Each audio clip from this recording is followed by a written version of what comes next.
Ողջույն սիրելի հայրենակիցներ, եթերում Նանտապանն է։ Եվ այժմ մենք զրուցելու ենք Հայաստանի ազատագրման համաշխարհային կազմակերպության համանախագահ պարոն Գագիկ Սարուխանյանի հետ։ Ողջույն եմ պարոն Սարուխանյան։ Ուրախ եմ, որ այսօր աշխատելու ենք։ Մենք նախորդ անգամ շատ զանգեր ունեցանք եւ ես չհասցրեցի պատասխանել բոլոր այդ զանգերին եւ հնարավորություն տալ մեր դիտողներին, հեռուստադիտողներին ձեզ ուղղել իրենց հարցերը։ Այդ իսկ պատճառով մենք կարճ ժամանակ անց նորից հանդիպում ենք, ես նորից ձեզ հրավիրեցի, շնորհակալ եմ, որ ընդունեցիք հրավերը։ Իսկ ձեզ սիրելի հեռուստադիտողներ, կրկին հորդորում եմ եւ հիշեցնում եմ, որ դուք կարող եք զանգահարել եւ այսօր մենք ավելի շատ ժամանակ կտրամադրենք ձեր հեռախոսազանգերին։ Եվ այսպես, պարոն Սարուխանյան, եթե դուք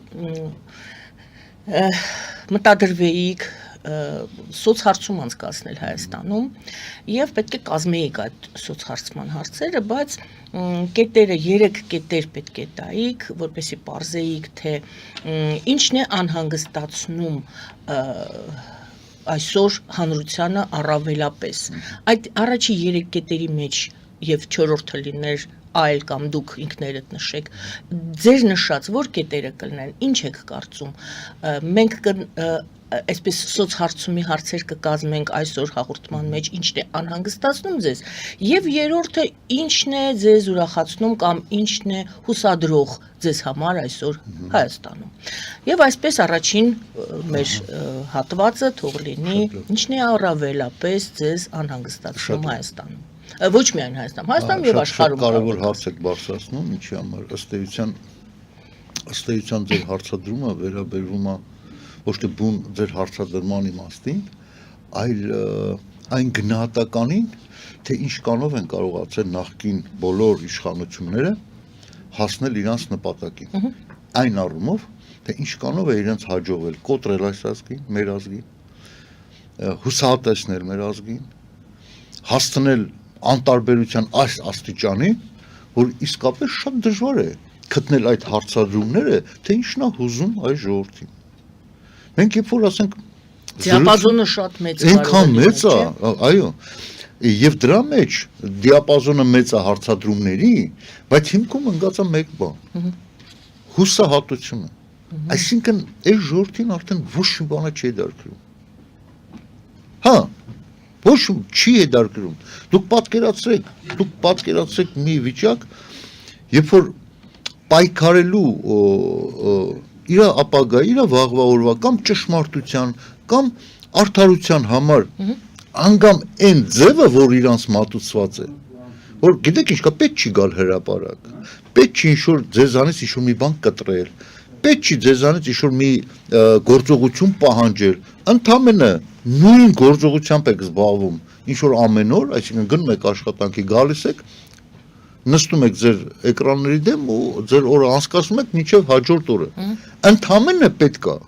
այդ 50 դրամ ավելելը չվճարել։ Այսինքն դրանից բան չի պահանջում, անգամ դրա համար չեն ուզում լիարժեք պայքարել։ Դուք պատկերացնում եք։ Գուցե կարևոր չեն համարում, պարոն Սարուխանյան։ Ոնց կարևոր չեն համարում։ Այսինքն մարդը կարևոր չի համարում, երբ որ իր գրպանը մտնում են եւ առանց իր թույլատվությամբ 50 դրամը վերցնում են։ Դե բացատրություններ են տալիս, այդտեղ դուք այդ 50 դրամի վրա եք կանգնել, բայց ես կայնում եմ պայքարի ունակության, այսինքն ժողովրդի տենչը դեպի ինչ-որ նպատակի։ Դեպի, այսինքն հետարքեր չի, կասեն 500 դրամ կմուծեն ու էլի հիմնավորում կգտնեն։ Դե 300-ը չմուծվեց, 300-ը դա այսինքն լավ, սկսենք 300-ը չմուծվեց, այսինքն օդից վերցրած թիվ էր, հա։ Այսինքն այդ 300-ը, որ մատուցել էին, կար հաշվարկ, կար չկար։ 150-ը, որ հիմա ստիպողաբար վերցնում են եւ որ մի հատ էլ ամոթանք են տալի այն չմուծողներին։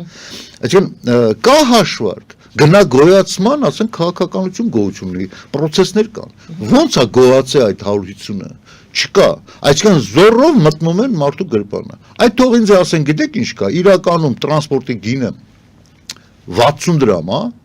կլորացնում 100-ը թողում ենք բան, բայց 400 պետքա մուծեք եւ հետեւեք, էս էլ ֆոնդը, որ 300 դրամները գնալու են այսինչ հաշվի, որ մետրո կառուցեք։ Կրեք նպատակը եւ այսինքն չի ասում։ Դու գնում եք դեպի պայքար։ Մենք սկզբից էինք սկսում։ Հիմա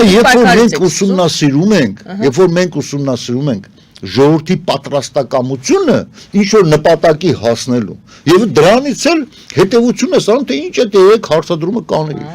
այսինքն դուք ինչ եք ասում եք կարող է շատ բանից դժգոհեն բայց այդպես ներսում դժգոհեն հետո թողնեն ու գնան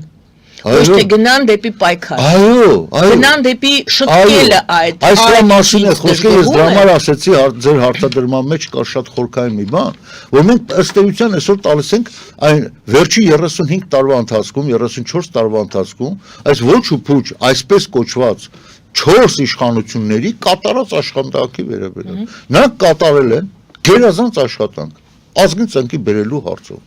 մեկը ծնկի էր բերում են նրանով որ չէին հասկանում սկզբից ինչ բանա միջազգային հարաբերությունները դե Լևոնն է ինչ ուզում ստորագրում է դե պատերազմը կայացրեց հերիկա այսինքն պետք է միջև վերջ գնալ այ ոնց որ այսօր Ալիևն է ստիպում չէ կետ առ կետ այդ են ստիպել են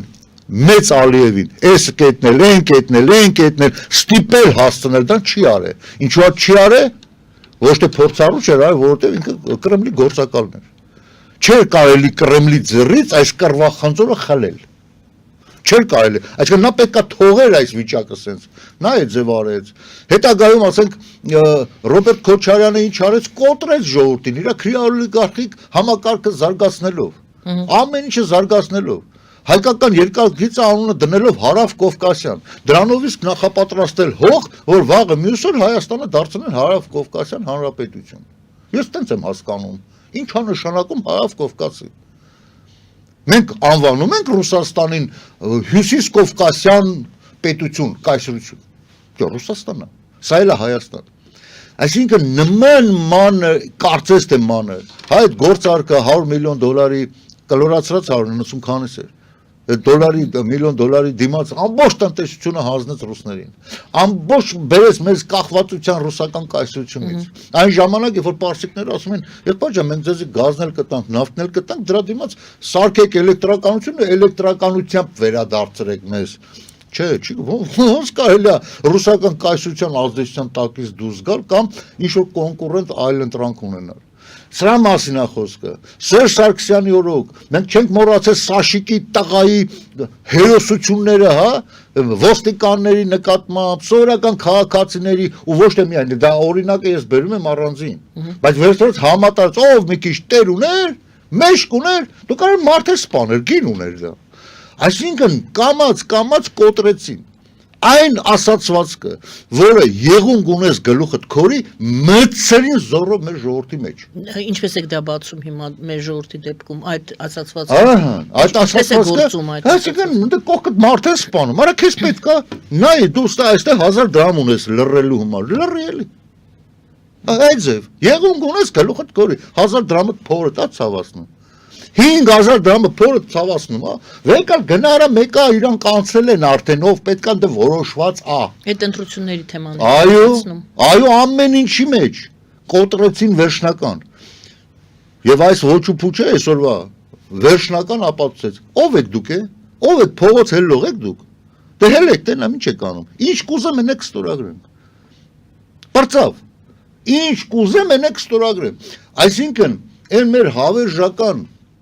հավերժական խնդիրը, որ եթե մարդուն տալիս ես մանդատ, ապա մանդատը հետ վերցնելու ձևն էլ է պետք գտնել։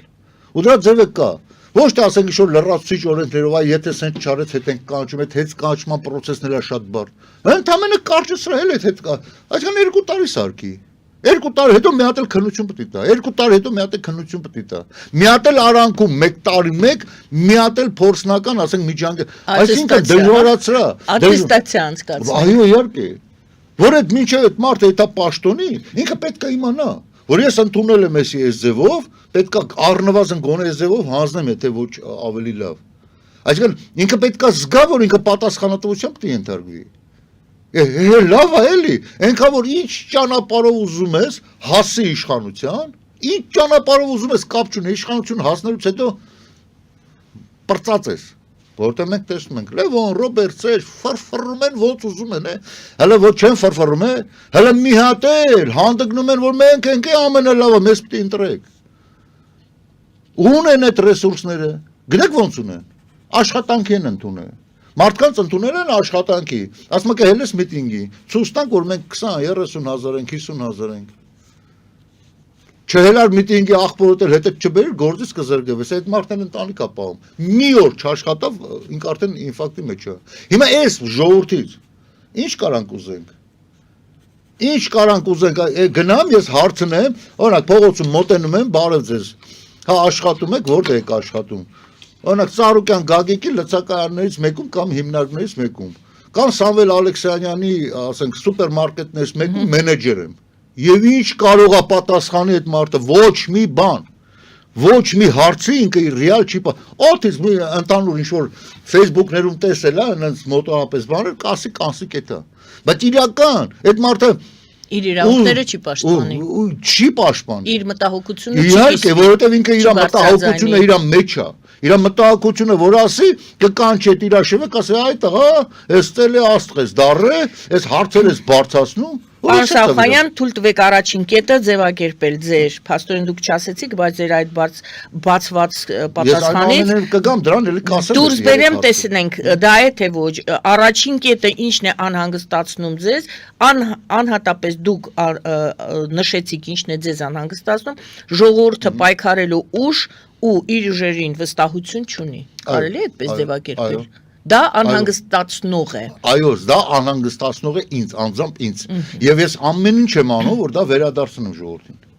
Ամեն ինչ, ամեն քայլափոխին։ Ամեն քայլափոխին, տեսեք, ես օրինակ նորից նույն այդ 50 դրամների պատմությունը բերեմ։ Ես ի վիճակի եմ վճարել այդ գումարը, բայց ես ցուցադրաբար ոչ մի տրանսպորտում չեմ մուծում։ Չեմ մուծում, ցույց տալով ժողովրդին, որ տեսեք, ես կոկիկ հագնված եմ, ես ի վիճակի եմ, ես չեմ մուծում, դուք էլ պետք է չեմ մուծում, ես բառ չեմ խոսում։ Միայն այն մարդիկ, երբ որ ես այդ տրանսպորտից շատ եմ օգտվում։ Ում եք վնասում դրանով։ Ում եք պատժում, ում եք պատժում ձեր չվճարելով։ Չէ, դա պետք է հասկանալ։ Ես գնահատական չեմ տալիս։ Դա ունի մի քանի ձեր մտածելակերպն է հետաքրքիր։ Նախ եւ առաջ ժողովրդի պայքարելու ունակությունը գոնե ինչ-որ ձև շարժել։ Այսինքն գոնին կհասկանա ախպերը։ Պայքարի ձևը ցույց եք տալիս։ Գոնե դրանից սկսենք։ Ես մի օրինակ կարամ բերեմ, երբ որ ժամանակին Ամերիկայի Միացյալ Նահանգներում սևամորթների նկատմամբ որոշում էր ընդունվել, որ այդ մարդիկ պետք է ավտոբուսում հետևի մասում գրավեն տեղերը, դեմի մասում սպիտակները։ Դա շատ էր վիրավորել սևամորթներին։ Եվ Մարտին Լութեր Քինգի կոչով դուք պատկերացրեք ամիսներով սևամորթները ավտոբուս չնստեցին։ Անգամ եթե իրանց պետք էր գործի հասնել, 20 կիլոմետր ոտով գնացել են։ Ոտով գնա 3-4 ժամ շուտ է դուս եկել, գնաց է հասել է իր գործին։ Եվ Ամերիկայի կառավարությունը ստիպված եղավ այդ որոշումը հետ վերցնել։ Այսինքն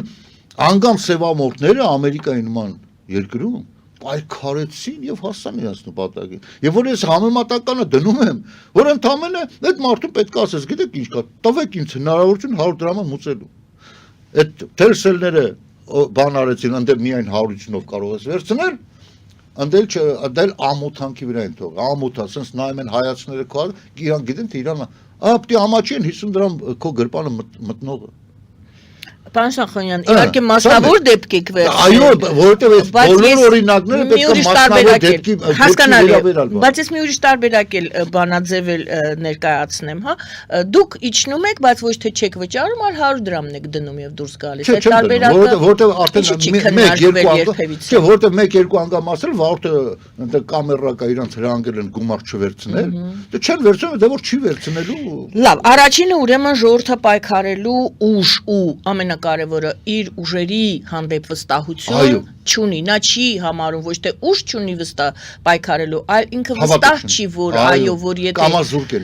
ինքը խնդիր ունի եւ փորձի այդ խնդիրը հասցնել, բարձրաձայնել, անգամ այդ բարձրաձայնելու իրավունքը ունի, բայց հույսը չունի, որ այդ ձայնը կհասնի տեղ։ Դա առաջինն է։ Շարունակում ենք հիմա էլ ինչն է ցույց տալիս։ Հիմա տեսեք։ Մենք եկանք, ասենք, օրինակը բերելով այդ տրանսպորտի գինը, մենք հիմա շարունակում ենք։ Հիմա ո՞նց կարելի է մարդկանց բացատրել, որ գիտեք ինչ կա, այս ամեն ինչի հիմքում դրված է սահմանադրությունը։ Ահա։ Այսինքն սահմանադրության փոփոխության պարագայում մենք կկարողանանք որոշակի բաներ անել։ Այս մարդկանց ոնց որ ախպես կի այդ մարդը ջանեմ տերովին տերատարանի սահմանա ինքը անգամ խորապես չի գիտակցում սահմանադրության իրական ուժը։ Հա։ Այսինքն այդ սահմանադրությունն է թելադրում, որ գիտես ինչ կա, որ ընտրեցիր 4-5 տարի գերի չես ընկնելու։ Դու պետք է ընդամենը 2 տարվա մեջ սրան փոխես։ Այսինքն ոչ թե ինքը որոշի թե երբ հրաժարական տան նոր ընտրություն անցկացնի, երբ որ պարալիզացված է, այսինքն մարդկանց գայերանները, բաներ նորից վերանտրվի։ Ցույց տալով 2 անգամ ցույց տալիս, որ տեսեք ես եմ ընտրվում։ Այլ այն պիկի վրա բռնցվի, որ ասենք ինքը իր process-ները կատարում է։ Որ ասենք ինքը երկարատև ծրագրեր է մշակել, որը պարունակում է 5-10 տարվա ասենք գործընթաց, բայց գոնե 2 տարի հետո պետք է հաշվետվություն տա այդ ծրագրերից ո՞րն է կատարը, ինչն է կատարը։ Կամ որ փուլում է։ Այո, այսինքն սահմանադրության բարձր, sense ասենք, ես կասեի հիմնարար նշանակությունը մարդիկ անգամ չեն ընկալում։ Դա էլ երկրորդ խնդիրը։ Երկրորդ խնդիրը այսինքն քաղաքականապես զարգացած չի մեր ազգը։ Այո, մեր ազգի մեջ շատ գիտնականներ կան։ Կարող ես ասենք այդ ինչ որ մի հատ ֆիզիկայի օրինակով խորանա բան, հետո մի հատ էլ հայոյի ես երկրին, ասի, այ ախպեր ջան, տես ես գիտական այսքան բաներ ունեմ, հնարավորություն չեն տալիս, սա իրականացնեմ, թող գնա Ռուսաստան կամ Ֆրանսիա, այնտեղ թողեմ։ Այնտեղ կտան $10,000, ասենք, աշխատավարձ կասեն դե ընտանակիցն էլ բեր ապրի։ Այսինքն ստե արդեն ուղեղների արտահոսքի խնդիրն է, չէ՞։ Բայց ինքը, տեսեք, այդ գիտնականը խորապես քաղաքականապես զարգացած չի։ Նա զարգացած չի, նա չի տենում այդ, ինքը զարգացել է ֆիզիկայի մեջ, մաթեմատիկայի մեջ, մեկը գյուղատնտեսության մեջ, բայց այնուամենայնիվ ինքը դեռ չի դառել քաղաքացի։ Ինքը չի դառել քաղաքացի, որ գիտեք ինչ կա, կյանքում պայքարը մենակ քո անձնական պայքարը չի, քո եւ քո ընտանիքի համար։ Դու պետք է նաեւ պայքարես հանրության համար։ Դրա համար դու հանրային մարդ ես։ Այսինքն, եթե դու ի պաշտոնե ճանաչված բժիշկ ես, դու ճանաչված ֆիզիկոս ես, դու ճանաչված մանկավարժ ես, դու արդեն հանրային մարդ ես, ու դու պարտավոր ես այդ հանրության համար որոշակի քայլեր անել։ Այսինքն նաև սրա գիտակցություն է, հա, այսինքն որ պետք է մենք կրթենք մեր ժողովրդին քաղաքականապես զարգանալ։ Ձևակերպեմ։ Երկու այսպես հատված առանձնացրեցի։ Առաջինը, երկրորդ կետը, մենք խոսում ենք այն մասին, ինչն է այսօր անհանգստացնում, չէ՞։ Երկրորդ կետը, այսպես ֆորմալ ժողովրդավարություն է կարծես թե Հայաստանում, եւ իմ իրավունքները պաշտպանված չեն, ասում է մարդը, որովհետեւ սահմանադրությունը թերի տեղեր ունի։ Իմ իրավունքները 100%-ով ես վստահ չեմ, որ պաշտպանված են, եւ երկրորդ կտորը, որը կարծում եմ դա, չգիտեմ, դա խնդիր է թե չէ, դա երևի յուրաքանչյուր անհատը իր մեջ պետք է այդ խնդրի լուծումը գտնի, մենք լավ չենք տիրապետում, մենք լավ չենք իրազեկված մեր իրավունքների մասին, այդ մասին էիք դուք կարծեմ խոսում, բայց այդտեղ կարող են հակադարձել ձեզ եւ ասել, կարևորությունը օրենքի գերիշխանության այդ մասը այսպես ստացվեց ձեր ասելով, ոնց որ ես ձևակերպեցի, բայց դա սխալ է։ Եկեք ավելի հստակեցրեք ձեր տեսակետը։ Այդ ձեր իրավունքներին տիրապետելու ինֆորմացիային կամ օրենքների ճանաչողությունը, կամ դուք ասում եք քաղաքականապես հասուն չի հասարակությունը։ Դա ես նորից կասեմ, ձեզ հակադարձեն, կասեն դե գնա սովորի, գնա ուսումնասիրի, գնա իրազեկ եղիր։ Ինչն եք դուք մատնանշում, նորից հետ գանք եւ նորից ասեք ինչի մասին եք դուք խոսում։ Այն հատվածը, ովքեր իրանց վրա ստանձնել են դեր երկիրը փրկել այս վիճակից, նրանք պետք է խորապես գիտակցեն, որ երկրի փրկությունը կարող է լինել միայն ժողովրդին, հիմա շատ տարածված այդ բանը, արթնացնելով, որ արթնանա ժողովուրդը։ Բայց ասեմ, եթե ժողովուրդը արթնացավ եւ ռեալ ճանապարհը չգիտի, ռեալ ճանապարհը, որովհետեւ հարյուրավոր լրատվամիջոցներ քարոզում են, որ Ռուսաստանը չլի, մենք կորացենք։ Այսինքն նա պետք է լիարժեք ստանա, ասենք այն ինֆորմացիան, որ ինքը որոշի Ռուսաստանը լինի կորացեմ, թե կորած չէ։ Դեք տեսեք, ես շատ կոպիտ եմ օրինակները բերում, որպեսզի հասկանալ լինի պատկերը։ Հիմա ստե միայն արթնանալը չի, այլ նրանց պետք է արթնացնել այն ուղղությամբ, որ ինքը հավասարաչափ ինֆորմացիային կարողանա տիրապետի եւ վերլուծի։ Այդ վերլուծելու համար պետք են քաղաքական գործիչները, այն մարդիկ հանրային ճանաչված գործիչները աշխատեն ոչ թե միայն այն ուղղությամբ, որը իրանցա ձեռ տալի կամ որը աղբյուրից ինքը սնվում է ավելի շատ այդ ուղղությամբ տանի կամ դիմացինի թերությունները ասի, բայց յուրայիններից ոչ մի բան չխոսա։ Օրինակ ես էդի կարամ շատ հստակ բաները բերեմ, օրինակները, երբ որ նախկինների այսպես կոչված լրատվամիջոցները այն շան լափը թափում են Նիկոլի գլխին։ Լավ են անում, շատ ճիշտ, բայց իրանց շեֆերի կատարած նախկինների իշխանության ոչ մի թերություններին չեն անդրադառնում։ Ես մեղմ ասեցի թերություններին, կասեի հանցագործություններին։ Այսինքն սա ստացվում է նորից ժողովրդին բևեռացնել, այն հոգնած բեզարած մարդը, որը եկել է դաշտից կամ գործարանից կամ աշխատանքից եկել է մի հատ ինֆորմացիա է ուզում լսի, միակողմանի այդ մարդուն բան են անում։ Այսինքն ստեն նաև ինֆորմացիայի մատուցման լայն սպեկտրա պետք տալ։ Որ մարդը ընտրություն կատարի, իրան հնարավորություն չեն տալի այդ ընտրությունը կատարելու։ Իրան տալիս են այն, տեսեք, ասում են կամ պետքա աթարը ընտրես կամ թրիկը։ Աթարը նախկիններն են, թրիկն էլ ներկանան։ Ինքը չկա միջանկյալ այլ բան, որ ասում են, ոչ աթարն եմ ուզում, ոչ թրիկը, վառելափայտն եմ ուզում։ Այսինքն վառելափայտը կա, բայց դրա մասին ինֆորմացիա չկա։ Կամ շատ քիչ է։ Գուցե անհատի խնդիրն է, նա ուզում է իր ծամեն դնեն բերանը, այսպես ասած կոպիտ։ Դա էդ էլ կա, տեսեք, շղթայակապված է նաև այն առաջի տարբերակից, որ պայքարի իմաստը չկա, հուսահատվել է։ Ես ձեզ ասեմ, նման թամբալություն շակերտներում, թամբալություն քաղաքական առումով իր ճակատագրի ապագայի վերաբերյալ կարող են իրանց թույլ տալ այն ազգերը, ում պապերը ժամանակին կռվ են տվել եւ ունեցել են ժաննադարկեր եւ իրանց ազգի համար ազատություններ են բերել։ Այսինքն այդ ազգի ներկայացուցիչը կարա մի քիչ իրան թույլատնի ասել դե թող անեն, վստահ լինելու որ լավն են անելու։ Վստահ չնայած անգամ այդ դեպքում պետքա մշտապես պայքար։ Ուրեմն ազատությունը դա միանվագ երևույթ չի, որ ահան այ ոնց որ 91 թվականը ստացանք անկախություն, всё, ստացանք ու սա գնացին իրենց տները։ Հատեն չէ, անկախության համար ամեն օր պետք է քրդանաջան աշխատես։ Եվ ընտրությունդ կատարես, թե այս մարդը ինչ ասում մեր վաղվա օրվա համար, որ այս ազատությունը մեր ձեռից հանկարծ չխլեն, ում ընտրենք։ Չէ,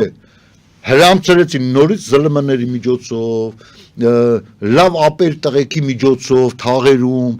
գնում էին այդ ես հիշում եմ այն բեսեդկեքում կային տղեկը հավաքված ящикով պիվա էին դնում ու զակուսկի տղեկ ջան ընտրում ենք թաղապետ էս ինչին մեր լավ աղբերն է հələ մենք լավ աղբեր չենք ընտրում մենք ընտրում ենք թե մեր վաղվա ապագայի համար ինքը ինչ հայացքներ ունի այսինքն հենց այդ առաջի փուլերից այն վաղտանք մինչև օրս էլ էտա հիմա նայեք այս նորերի այսինքն այս դավաճանների քաղաքականությունը ինչ է Յա, կարոտել եք, հենց ես գնացին նրանք են գալու, նախկիններն են գալու, այսինքն ինքը նորից ժողովրդին չի տալ այդ այլ ընտրանքը, որ չէ, ես որ չեղա իրանք են գալու, դրա համար Նիկոլ Փաշինյանին շատ ձեռ է տալի, Ռոբերտա Սերժական այս կոալիցիան ազգային ժողովում որպես ընդդիմություն։ Բայց Սախանյան ոչ ոք չի արգելել կամ եթե արգելել է դուք ասում եք, երրորդ ուժին գալ եւ այսպես ամբողջ մի իր հասակով կանգնել եւ ասել ոչ Նիկոլ Փաշինյան, ոչ նախկին, ոչ ներկա, այ մենք ենք։ Բևերն է կարծես թե այդ դերը ստանձնում։ Հայաստանի ազատագրման համաշխարհային կազմակերպություն եւս դա է։ Խանգարող հանգամանք կա որ այդ երրորդ ուժը կա եւ ասի ինչ եք ժողովուրդ հակարդ ընկել կամ ներքին կամ նախքին լիքը խանգարող բան դե հիմա եկեք այս իմ փելադրած սաղ ամեն ինչը գումարենք ու տենանք այդ երրորդ ուժին ինչքանով է ռեալ լուրջ արդյունքների հասնել մարդկանց հիասթափությունը երկրորդ հանգամանքը որ մի մասը այդ նույն ժողովրդի որ մտքով հասկանում է որ ինքը ճիշտ է բայց աշխատում է Այսինչ օլիգարխների ձեռի տակ, հա? Մնացած սաղ այդ Սա օլիգարխների ձեռի տակ, որովհետև սա հիմնարկությունները իրանց ձեռքի տակ են։ Շատ քչերն են, որ այսինքն ինքը ինքնուրույն մի հատ բիզնես է դրել, այդ ինքնուրույն բիզնեսով հազիվ օրվա հասնա վաստակում, այն էլ որ մի հատ սխալ բաներ հարկայինը վրա կտա ու վերջացավ։ Այսինքն այդ երրորդը եկանք մոտեցանք լրատվամիջոցները։ Տեսեք, լրատվամիջոցներ կան, որ մի 100 հատ են, 100 հատից մեկը, երկուսը 3-ն է, Շո նորմալ իդեպ ես ուզում եմ անպայման նշեմ նաև ձեր լրատվամիջոցն է, որ հնարավորություն տալիս է այլ ընտրանքը, ասենք գոնե հնչեցնի։ Բայց հենց մի հատ համացանցով բացեք նայեք, ինչքան լրատվամիջոցներ կան։ Ու մարդը հատուկ չի ման գալի, որ հատուկ գտնի եսի ինչ է։ Ինքը չէ որ ինքը ուղղակի ուզում է լսի։ Տենում է սա նույն բանն են ասում։ Այսինքն 90-ը մի բան են ասում, 1 2 3 ուրիշ բան, ինքը 90-ն էլ չի նայում։ Որը 90-ի մեջից այդ 2-3-ը աչքին ընկնի ու ինքը բան անի։ Ինքը ուղղակի ինչը պատից միացնում է։ Ու այսօր շատ են այդ 3, 4-ը, ուրեմն 5-րդ Շարասյան, ասենք գործելակերպը։ Այսինքն այն ինչ որ մենք ասում ենք 30 տարի է, 35 տարի ասում ենք, թե ինչա պետք անել, նույն բանը սկսել են անել Նիկոլա Մետները, նախկիններից որոշ մի մաս։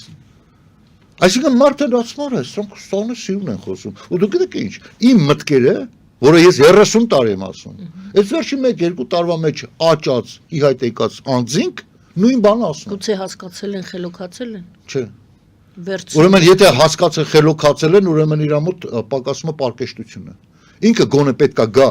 Այսինքն դու Նժդեհյան գաղափարախոսությամբ առաջնորդվում ես, բայց Նժդեհին բանի տեղ չես դնում։ Ոնց կլինի։ Այսինքն ինքը գոնե պետքա գա, ասի շնորհակալություն ես 30 տարի ինչ պայքարել եք, այս տաֆետը մենք վերցնում ենք։ Ես էլ ասեմ, արա Աստված մեծ է, գնացի հանգստի։ Այսինքն չէ, ինքը չի գալ, ինքը դա ներկայացնում է որպես ինքնուրույն հասած մտքեր, բանը, դա շատ լավ է։ Մյուս գոնեով առաջնորդվում եմ, ես չնայած ես դեմ եմ գոնեով առաջնորդվելուն, բայց այս պարագայում ասում եմ գոնե մարդիկ կան, որ կրկնում են արդեն։ Երրորդ մտահոգությունը այսպես ձևակերպեցի, նոր ուժեր չկան, նորից մարդկանց նոր ուժերին հնարավորություն չի տրվում իրենց հանրությանը դեպի հանրություն կարողանան լայն դուրս գան եւ էլի մենք ընկած ենք այդ թակարդի մեջ, այդ երկընտրանքի մեջ են նորից մեզ մտցնում, այդ ծուղակն են մտցնում։ Ես որպես երրորդ հարց ուզում եի ուրիշ բան ձևակերպեի։ Ես ուղղակի այն բացումն էի անում, որ դուք ասեցիք երկրորդ հարցի հետ կապված ճշգրտումն էր սա։ Հիմա տեսեք, մենք ազգովի ունենք մի խնդիր։ Ես ուղղն ու ծուծով հայամետ եմ։ Հայաստանը ինձ համար ամեն ինչ է, իմ ընտանիքն է, իմ տունն է, իմ տանիքն է, իմ հողն է, իմ ջուրն է։ Ես հայամետ եմ։ Բայց ես տեսնում եմ, որ ես հզորագույն սելավի դեմ, չարիքի սելավի դեմ միայնակ դու չես կարող կայնես։ Այսինքն այն մարդիկ, ովքեր ասում են, դե մենք հայերս սենց կանենք կռվենք, այ աղբե ջան, լավ, հասկացանք, որ ոգիդ լավն է, բայց ուղեղդ որտեղ է։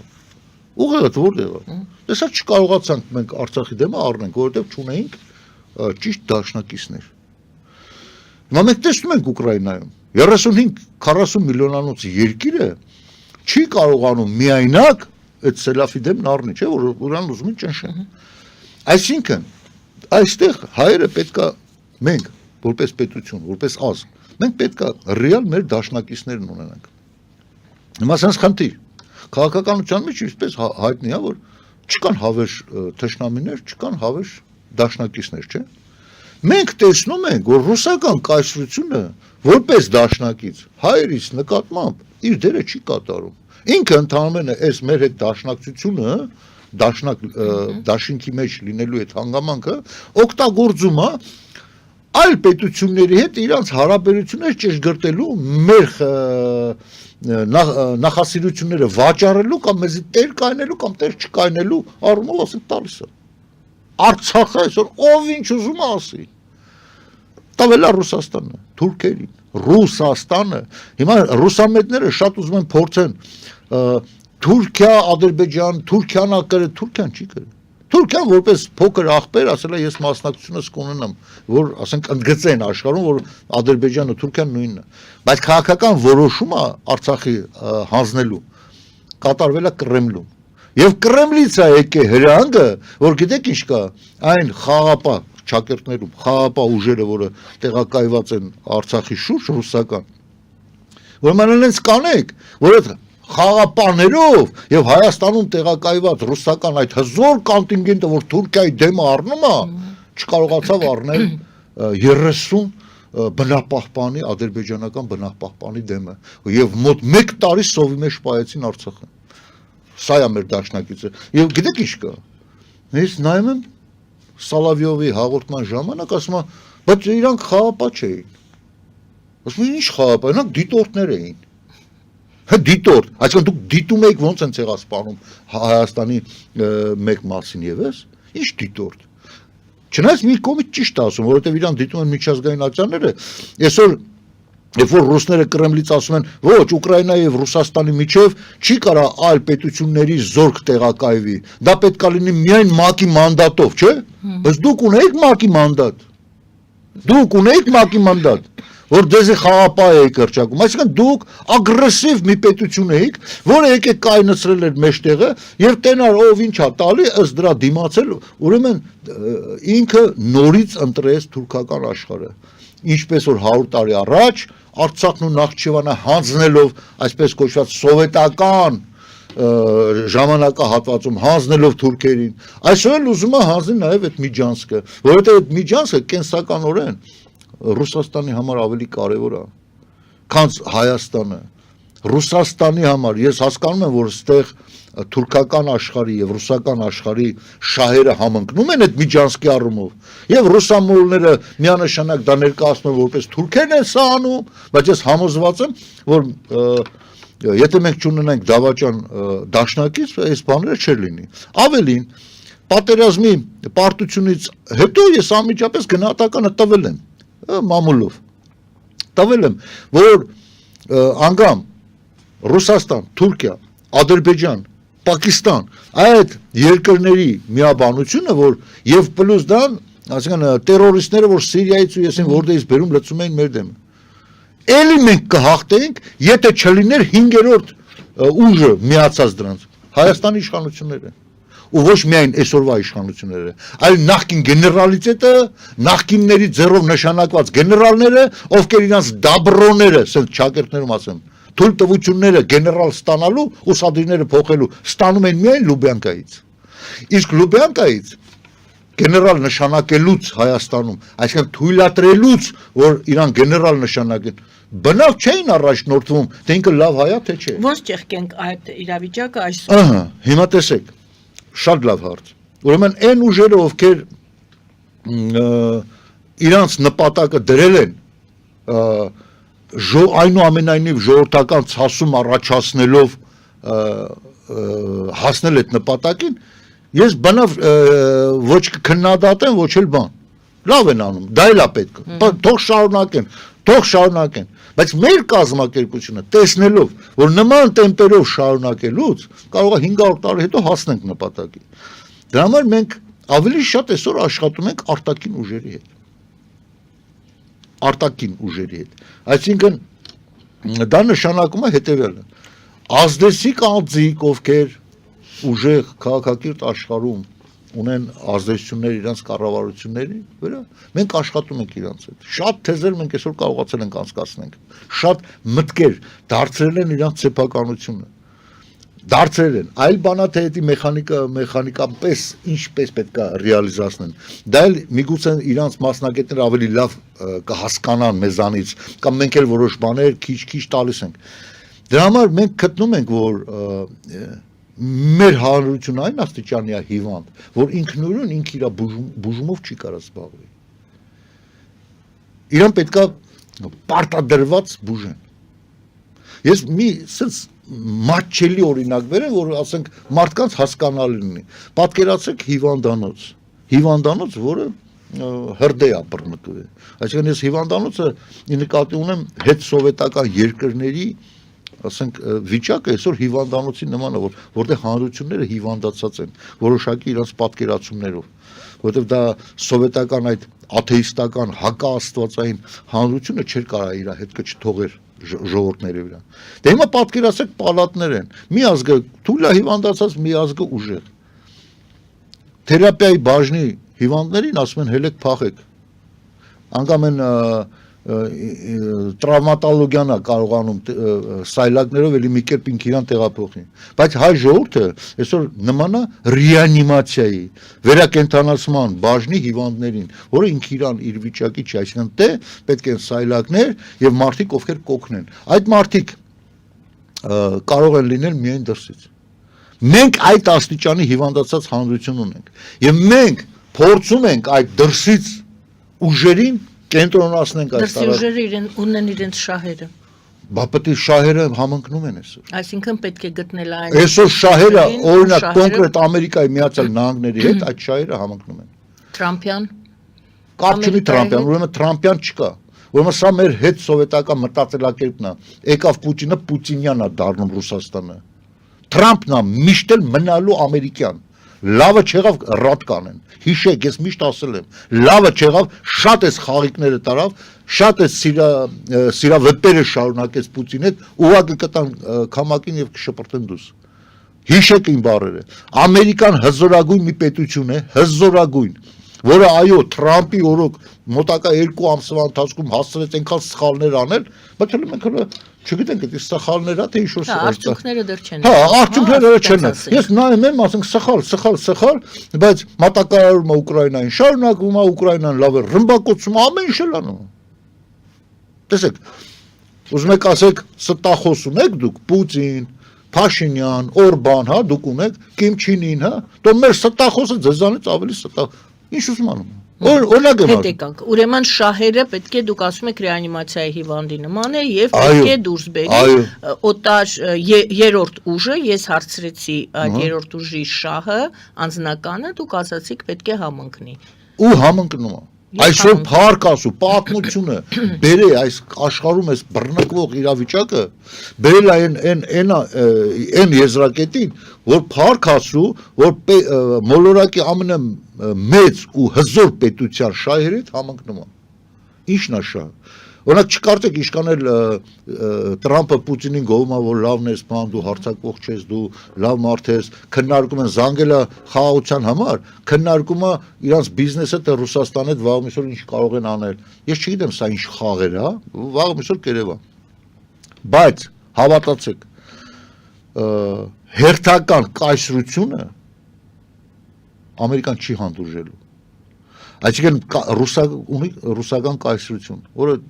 հա, հələ յոլա է տանում։ Բայց հերթական կայսրության ձևավորումը չի հանդուրժելու։ Այսինքն դա Թուրանի մասին եմ ես խոսում։ Եվ այդ Թուրանի միակ խոչընդոտը մենք ենք հայերս։ Հասկանում եք։ Այսինքն այստեղ մեր շահերը համընկնում են։ Փոխանակ մեր ռազմաքաղաքական իշխանությունները գեներացնեն իրանց ամբողջ ունակությունը, ամբողջ հնարավորությունները, ամբողջ քարոզչական մեքենան, ամբողջ այդ ամեն ինչը կենտրոնացնեն դրան, որ շահերը համընկել են եւ դրանից օգտվենք։ Չէ, այդում խաղաղություն են ինչ-որ բաներ, ինչ խաղաղություն։ Ում հետ խաղաղություն։ Դուք տեսել եք այն կադրները, որ հայ տղաների վիզն են կտրում։ Հա դու вообще ո՞նց ես գնում այդ ձեռը սեղմում, որը հայ տղային կասնահարողին մեդալա կախում դոշին։ Ես չգիտեմ, եթե Աստված ինձ այդ հնարավորությունը տա, հենց ձեռը մեկնեց, այս առաջինը ինչ-որ մի բանով կացնով, առանց քնցնելու, կացնով ձեռը կտրեմ։ Որ այդ ձեռնա մեդալ կախե մեր հերոսի, մեր մայորի քնած տեղը սպանողին։ Դու դրա հետ ինչ խաղաղություն։ Այսինքն դու փոխանեք ամբողջ զանգերը ղողանջեն, սա աշխարհում է։ Ամբողջ ու բոլոր այն պետություններին, ովքեր հայոց ցեղասպանությունը ընդունել է, հատ գնալ ասել է տեր կայնեք ձեր ընդունած որոշումներին։ Ու բացատրի, որ այս հարձակումները Ռուսաստան, Ուկրաինա կամ վաղը միսօր ես չգիտեմ, որ պետություն էլ նորից իր ավելի փոքր պետության վրա կհարձակվի։ Օրինակ ի՞նչն է խանգարում նորից Իրաքին հարձակվել Քուվեյթի վրա։ Ինչի համար հենց նույն ամերիկան պատժը չի կարելի փոքր երկրի վրա հարձակվել, չէ՞։ Այսինքն ի՞նչն է խանգարում։ Ինչը կխանգարի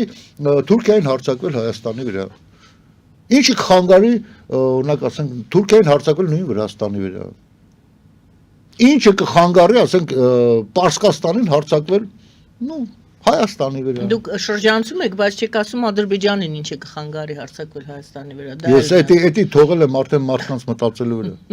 Այսինքն ամենակարևորը չեմ ասում։ Ես ասում եմ մնացած ինչքան ոչ կարևոր, հələ ոչ ակտուալ։ Իսկ ինչը կխանգարի Ադրբեջանին հարձակվել Հայաստանի վրա ձեր կարգ։ Այն ինչ որ մինչև այսօր խանգարել է։ Ինչը։ Ամերիկայի Միացյալ Նահանգները եւ քաղաքակիրթ աշխարհը, որ պարբերաբար մատ են թափ տվել։ Պարբերաբար ասել են խելոք վերանգի տեղ է։ Շուռա գալիս կողմ Մոսկվայից ասում են, «Ну что, Ильхамчик, опять не напал»։ Էլի չես հարձակվել։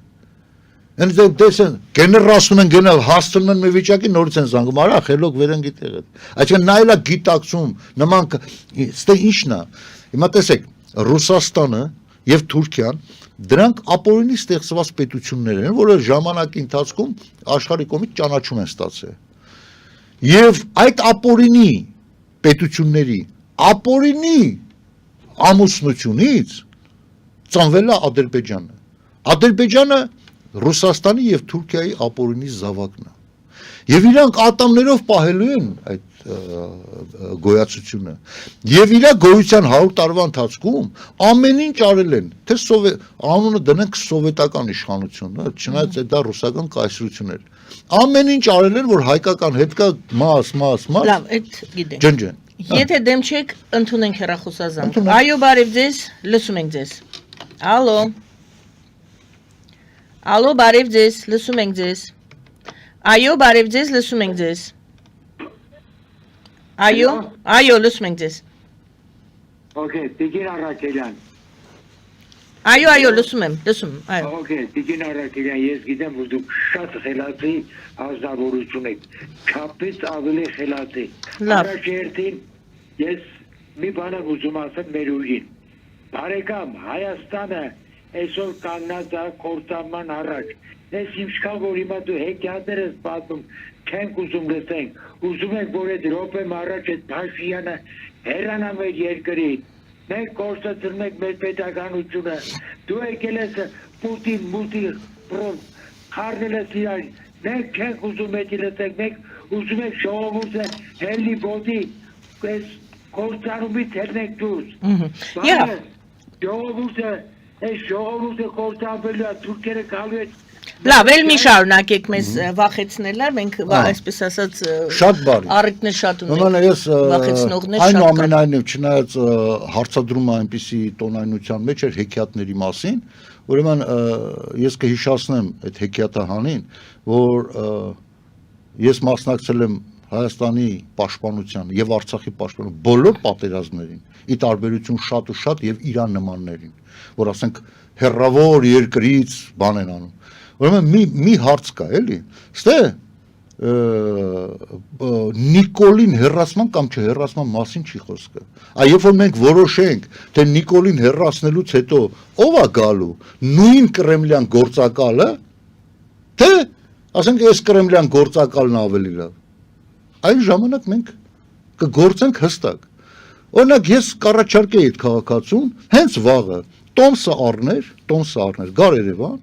եւ մենք Երևանում ինքը ինչ ասեր, ես էլ իրան որպես ենթակա կատարեի։ Այդքան բան։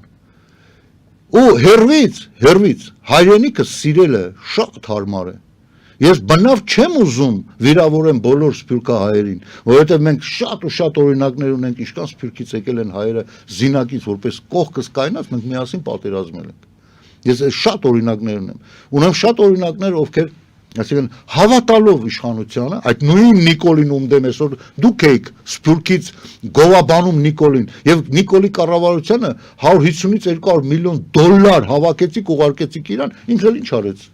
Մխսեց, եսին ինչ արեց, չհասկացանք, որ Աննան այսօր ֆրֆռա ինքնաթիռներով եսին որդ է։ Այդ երկուս։ Երրորդն էլ, իդեպ ես ուղղակի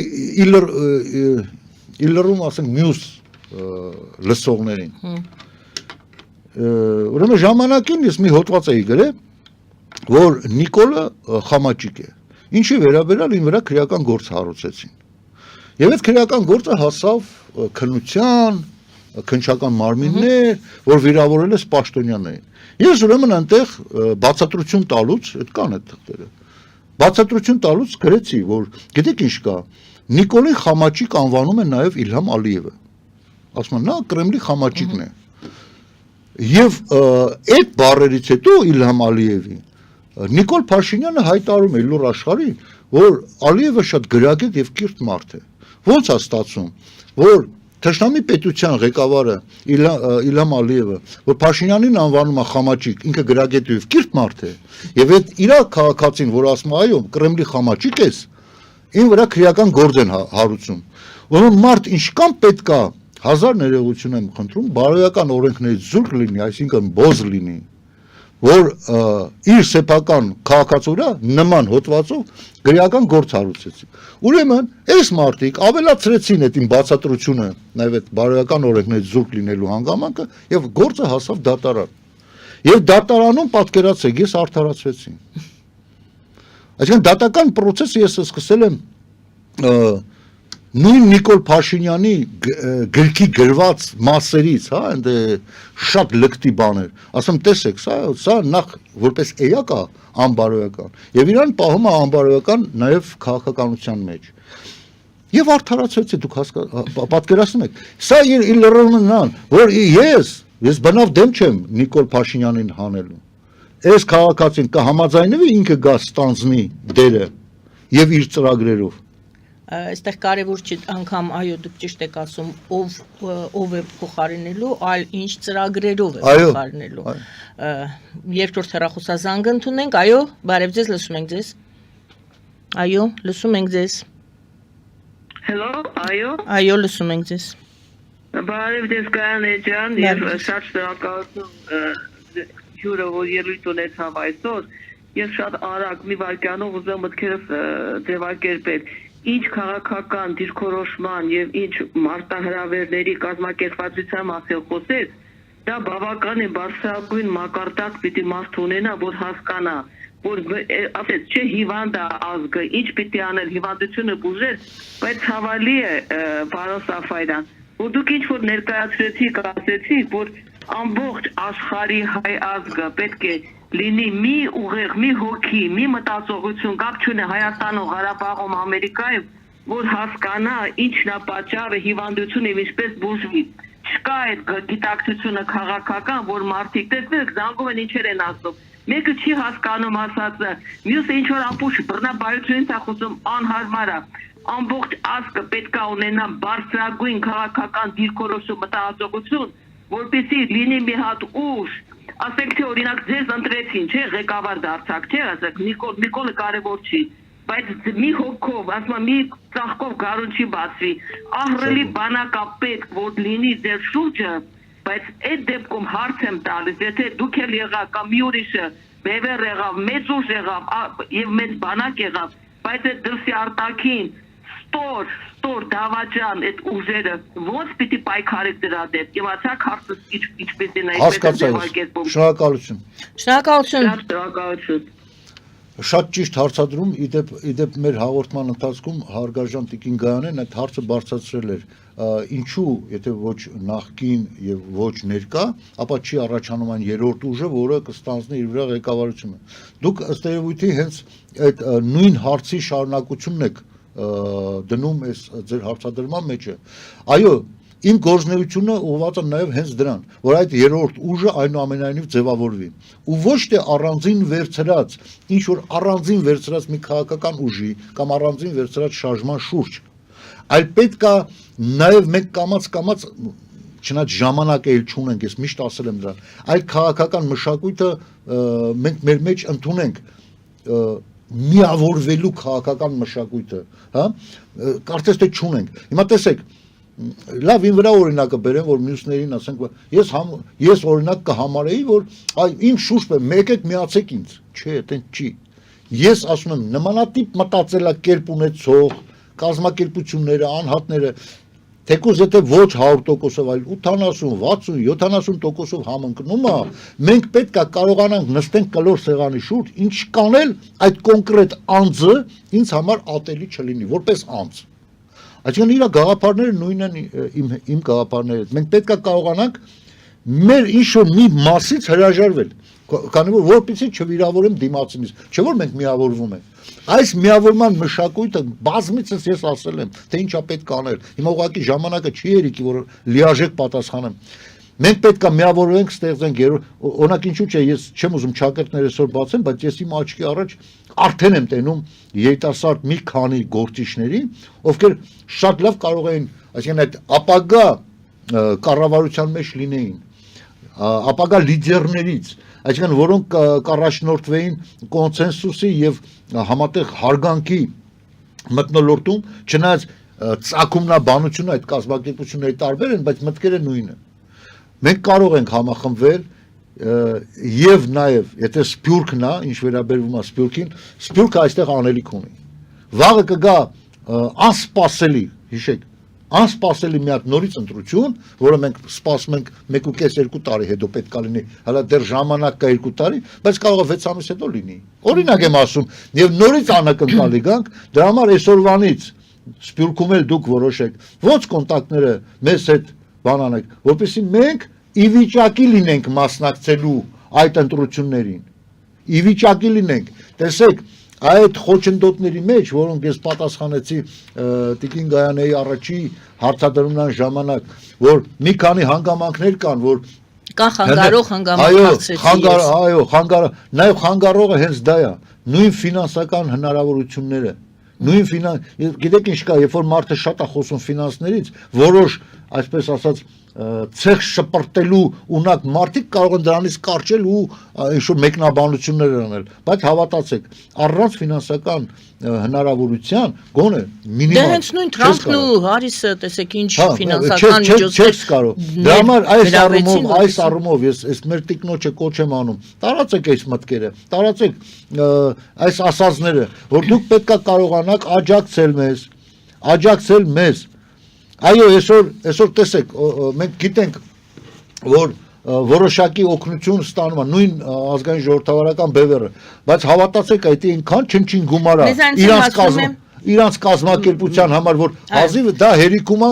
գոյատևել տարածքներում, ասենք բան, բայց լուրջ պայքար տալու համար լուրջ ֆինանսներ են պետք եւ ձեր խոնարհ ծառան սպասում է ձեր զանգին։ Շնորհակալություն։ Մեզ այնց էլ հասնում է հարթակ տրամադրել եւ ներկայացնել